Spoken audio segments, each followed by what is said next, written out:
Welcome to Hamburgers and Horror, the home of meat, monsters, and many scenes involving flamethrowers. I'm Noah Hook, and today we're looking at 2011's The Thing. This prequel to John Carpenter's 1982 film follows the crew of a Norwegian research station on Antarctica as they uncover the titular thing buried beneath the ice along with its spaceship. Things obviously go wrong, and the divided camp tries to decipher who is and isn't human as the thing slowly and violently assimilates more and more of them. This prequel began when the producer duo Mark Abraham and Eric Newman, who produced Dawn of the Dead and Children of Men together, noticed the thing had sat untouched in the Universal Studios library since the original. They knew it would be blasphemy to try to remake Carpenter's story, but there was a story involved that could still be told. The Norwegian crew that is dead by the start of Carpenter's.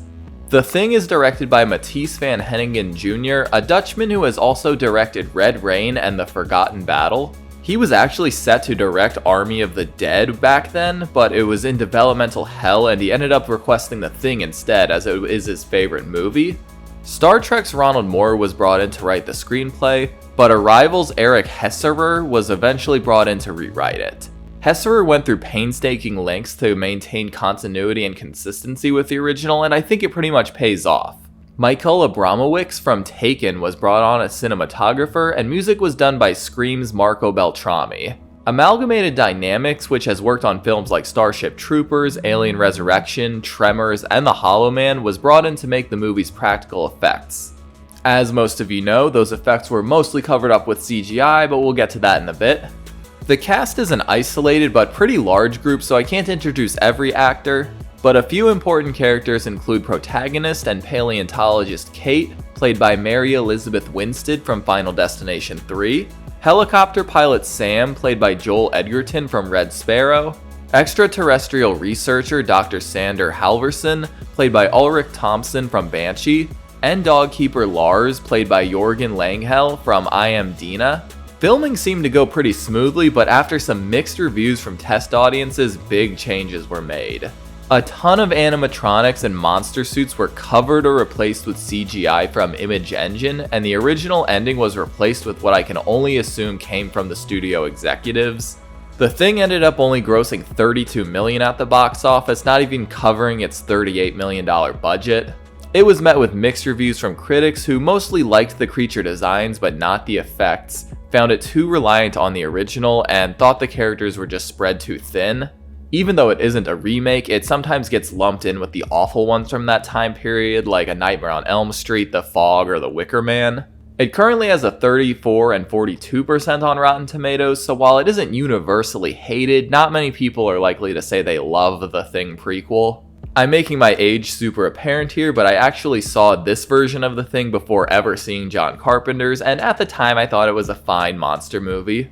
But a few years later I would see John Carpenter's and fall in love with it, and that's when I began to understand longtime fans' disappointment.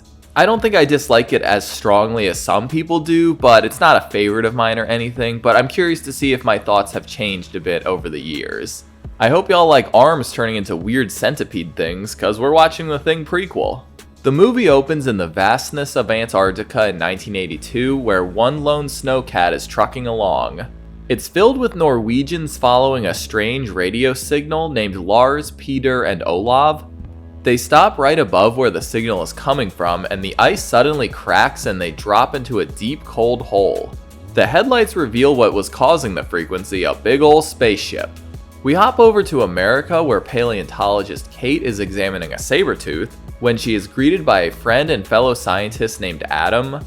He has brought along his boss, Dr. Sander Halvorsen, who explains that a colleague of his has discovered something remarkable. He needs a paleontologist to assist with the dig and the following analysis, but he is very tight-lipped about what has been found. He only shares that there's a structure and a specimen in Antarctica, and that's enough for Kate to drop what she's doing and join them. They begin their helicopter flight to the research base, where Kate chats with pilots Sam, Derek, and Griggs, who share that a nasty storm will hit them in a few days. They land at the base but are immediately shuttled into a snowcat, in which Lars drives them to the site. They head inside a big ice cave and are greeted by Edvard, who is Sandor's colleague, a geologist, and the Norwegian base's commander. We meet two of his assistants, Carl and Juliet, and Edvard unveils the humongous spacecraft. They estimate that it's been here for over 100,000 years, and the signal it was emitting started when the crash survivor exited the ship. They meet the spiky survivor not too far from the ship, and Kate estimates removing it will take half a day. Polar ice researcher Jonas, played by Tormund fucking Giantsbane, believes they can get the specimen out in one piece, and Sandor instructs Adam to keep everyone off the radio to prevent any info from slipping. Peter introduces himself to Kate, and we learn Lars is the only one at camp who doesn't speak any English. Yet another researcher named Henrik hypothesizes that the alien left the ship because it was injured, and that night Kate stares out at the spooky stars. They unearth a big hunk of ice and load it into the room where Outpost 31 will eventually find it, and Sandor decides he wants to take a tissue sample before they transport the specimen to Norway. Kate argues that they don't have the proper equipment and can't properly sterilize it, but he pays no mind to her expertise. A bit later, he does tell her not to publicly contradict him again, and that she was here to retrieve the alien from the ice and her role is over with. They drill into the block and retrieve some sweet tissue, and later that night, Sandor states that humankind will be forever changed by their find. And as all good scientists do, they proceed to get hammered. And as ice does, it proceeds to melt. Griggs heads outside to grab some drinks, and Derek finds the ice block is a little sloshy. As he leaves, the thing bursts from the ice and breaks through the roof, and he rushes back to tell the others. They quickly go from laughing to freaking the fuck out when they see it's true, and they break into small groups to search for it. The pilots check out the chopper, the boss boys find Lars' dog all sorts of fucked up, and Henrik and Olaf find a thing hiding beneath a building. It screeches and shoots a grappling hook through Henrik's chest and drags him away to be nommed on. Everyone follows Olaf's screams, and Sam and Peter start shooting the creature. It retreats inside the building, so the pilots toss some gas cans inside and light it up with a flare. We already know fire is super effective, and the crispy thing drops dead. They extinguish the flames, and Sandor is immediately dismissive of Henrik's death and plans to study the alien remains. Peter and Sam want to destroy what's left of it, and Sam also says Olaf is becoming ill. He plans on flying him to a hospital tomorrow and telling the doctors what happened here, and at Sandor's request, Edvard has Peter and Jonas bring the carcass inside. It's a big crabby looking fucker with Henrik still halfway inside, and Sandor starts cutting with essentially zero PPE. They open up the belly to find Henrik is already really digested. This makes Julia sick and she runs off past Griggs. Kate finds a metal plate inside the digestion sac, and Carl shares that Henrik had one in his arm. Kate takes some of Henrik's tissue to get a closer look, and she reveals to Adam that the thing's cells are not only alive, but they are attacking and imitating Henrik's. Morning comes and the pilots prepare to leave, and she is suddenly much more nervous about sick-ass Olaf. Sam, Derek, Griggs, and Olaf hop aboard, but Kate finds 4 bloody teeth fillings in the bathroom floor. She finds a lot more blood inside a shower stall and realizes everything on the chopper may not be human. Sam sees Kate flagging them down and begins to descend, and turns out Olaf was a very red herring as Griggs' face bursts open. His chest opens up into a big spiky mouth and envelops Olaf in tentacles, and Kate and Edvard watch as the chopper swings out of control and crashes over a mountainside. Colin, the only crew member I failed to mention so far, fails to contact help from the outside world, and Edvard says without a different chopper reaching the crash is impossible. Kate returns to the bathroom and finds the blood has been cleaned, and dumbass Sandor is still concerned about outside help trying to claim his alien. Edvard plans to take a snowcat to the nearest base, but Kate tells them nobody should leave. She shares what she knows about the replicating cells and is met with a lot of scrutiny from Sandor until she reveals the tooth fillings she found. She also says someone cleaned up the blood, but Edvard still plans on leaving and everyone dismisses her as hysterical. Everyone except fellow woman Juliet, who says that she saw Colin leaving the showers after the crash. Kate wants to stop their exit, and Juliet leads her to where they keep the snowcat keys. Kate hears some gurgling behind her though, and Juliet transforms into another big chest-mouth monster to attack her. She manages to fight back and run, and poor fucking Carl gets stabbed in the chest by a thing claw. Lars is packing heat and runs up on the Juliet thing, who is really enjoying that Carl juice. Lars lights it up and it tries to run, but despite the fire sprinkler's best efforts, Lars keeps pumping out fire until it's dead. They cremate Carl and the thing outside, and Kate explains how the thing operates, hiding inside its human disguise until it's time to attack. She advises against leaving as it would separate them and put them at risk, as well as providing the thing a way out of Antarctica. Sandor and Adam propose a classic blood sample test, hoping to witness the thing's cells imitating those who aren't assimilated. Kate and Lars disable the snowcats and he shows her his secret stash of grenades. They are heading back with Edvard when Sam and Derek suddenly come stumbling through the storm together, somehow surviving the crash. Peter wants to burn them on the spot, but Kate talks him down, agreeing to lock them up until the blood test is ready. The pilots are put inside a storage shed, and Kate and Lars see that the lab is on fire. Peter and Jonas put it out, and Colin is quick to point fingers at Adam as he was the last one seen with the test. Luckily, Kate has another possible test in mind, and she has Lars show off his pearly whites. His metal fillings can't be replicated by the thing, meaning that he and she are human. This theory also indicates that Peter and Jonas are safe, but Adam, Sandor, Colin, and Edvard are still potential things. Lars and Jonas go to get the pilots, and Sandor and Edvard mope over their loss of power. Ah, those diggity darn Americans escaped their barn! And as Lars searches for them, he gets grabbed into a building. Jonas returns and tells them what happened, and as the two sides scream at each other, the pilots break a window to get inside. Now we got two flamethrowers going, and when Edvard commands Peter to kill them, Derek whips out a pistol and shoots him. As Edvard looks over the body, the fuel reaches the flame and explodes, knocking him out. The pilots have Jonas and Colin carry him into the rec room with everyone else, but one of Edvard's arms breaks off and attacks Jonas. And I must say, this is one of the last ways I would like to die. Edvard's chest starts pulsating and Sam's flamethrower jams, allowing a big tentacle to burst out and cause mayhem. First it stabs a hole through Adam and then through Derek. Next it releases another spider arm and sprouts a few new ones to crawl over to Adam. The Edvard thing gets all up in Adam's business and melts their faces together, and it runs off before Kate can burn it. She does have time to burn poor fucking Jonas and poor fucking Derek when he dies from his wounds. Punk asses Sandor and Colin have hidden away in different rooms, and as most of the power cuts out, the thing finds Sandor and munches him off screen. Kate and Sam chop and burn the spider arm and leave the blood-soaked axe where Outpost 31 will soon find it. As their search continues, the split-faced thing bursts through a window after Sam, and it slowly follows him into a pantry for a snack. It eventually reaches his aisle and charges at him, but Kate swoops in and lights it ablaze.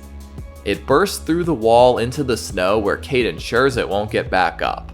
They watch as the newly made Sandor thing escapes in a snowcat, and Kate correctly assumes it's heading for the spaceship.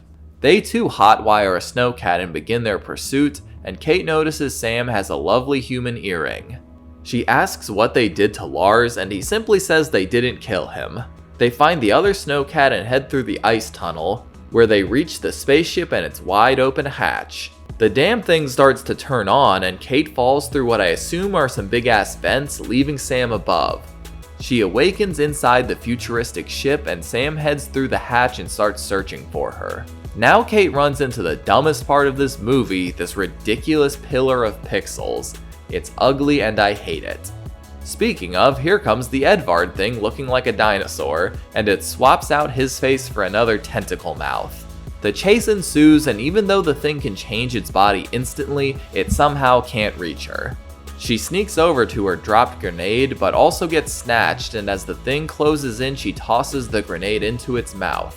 Sam arrives as the thing explodes, which I guess shuts off the ship, and the two make it back outside. Sam says they are about 50 miles from a Russian station, and they have enough gas to get there. But as they hop in the snowcat, Kate notices Sam no longer has his earring, and she offers to put the flamethrower in the back. Big mistake there, Mr. Thing, as Kate explains to it that she was keeping track of his earring. She lights up the Sam thing and it lets out an inhuman shriek, and she hops in Edvard's snowcat to make the long journey to the maybe real Russian station. In between the credits, we finally get some direct correlation to the original as the base's other pilot, Matthias, returns from a refueling trip. He finds some fucked up stuff and calls out for any survivors. Too bad you went and slit your wrists and throat, Colin, you might have actually made it. Lars bursts out, guns a-blazing, to inspect Matthias's mouth and fires as a replicated version of his dog makes a run for it. The movie ends where Carpenter's begins as the two make their unsuccessful chase after the dog thing that will ravage Outpost 31. And that's The Thing. I have a lot of mixed feelings on this one. When I compare it to the other sequels, remakes, and reboots from around this time period, I think it's one of the stronger contenders, but when I compare it with Carpenter's version, it's hard to not be disappointed.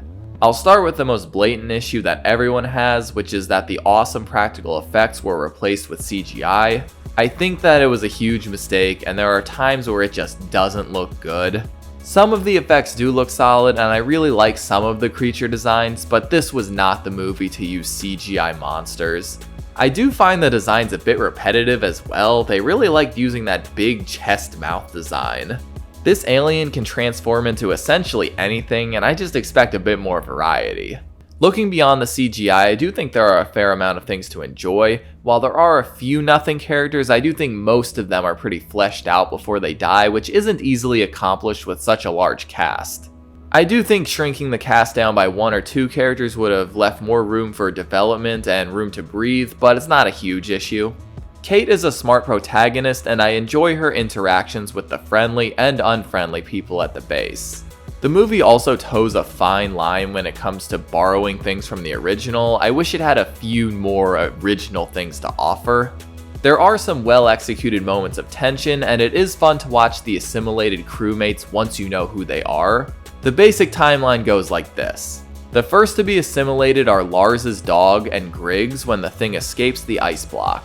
I assume the dog thing just lays in wait the whole movie, but that night the Griggs thing assimilates Juliet before it is presumably killed in the crash. I believe either Griggs or Juliet assimilated Edvard that night or the morning after the crash, but his timeline is a bit more murky. But at this point, Edvard was the only human thing left. That is until he attaches to Adam, facefucks Jonas, and releases his other arm. Jonas and the arm are quickly dealt with, but Splitface does manage to assimilate Sandor as well before dying, who is ultimately finished off as well. So the dog thing is the only surviving thing, and by now it has learned the value of stealth. This was the Thing's first time encountering humans, and it is much more brazen than it will be at Outpost 31. Whether or not the Thing is a hive mind, the dog thing watched how badly things went down for it, and it is much more careful at the American base because of this. This train of thought helps to bridge the pretty different behavior between the two films, and it also helps it make more sense as a double feature. All in all, I can watch the Thing prequel and appreciate the effort that went into it, even though I don't love every decision that went into the production. It still uses the cold, paranoia, and some awesome creature designs to a pretty successful degree, and if it wasn't related to one of the greatest horror movies of all time, I don't think it would be nearly as hated.